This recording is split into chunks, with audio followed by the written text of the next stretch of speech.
ঈদের পরেই ছোটো বোনের বিয়ে হঠাৎ করে ঠিক হয়ে গেল। আমাদের হাতে একেবারেই সময় কম ছিল, যার ফলে আমরা গায়ে হলুদ থেকে বিয়ের অনুষ্ঠান কোনো কিছুই ধুমধাম করে খুব বড় করে করতে পারিনি। একেবারেই ছোট পরিসরে মাত্র 2টি পরিবারের সদস্যরা মিলেই ছোট্ট একটি গায়ে হলুদের অনুষ্ঠান করা হয়েছে, যেখানে মাত্র 2টি পরিবারের সদস্যরাই রয়েছে। তো কালকেই ওদের বিয়ে, আজকে এই রাতে, এত রাতে আমরা এই ছোট্ট একটি গায়ে হলুদের আয়োজন করা হয়েছে। আপনারা ওদের জন্য দোয়া করবেন।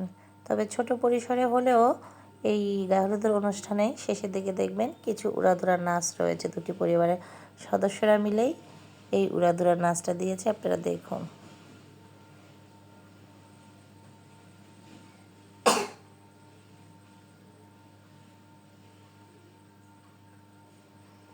কি বন্ধুরা, দেখলেন তো উড়াধুরা নাচ, কনেও কিন্তু নাচছে।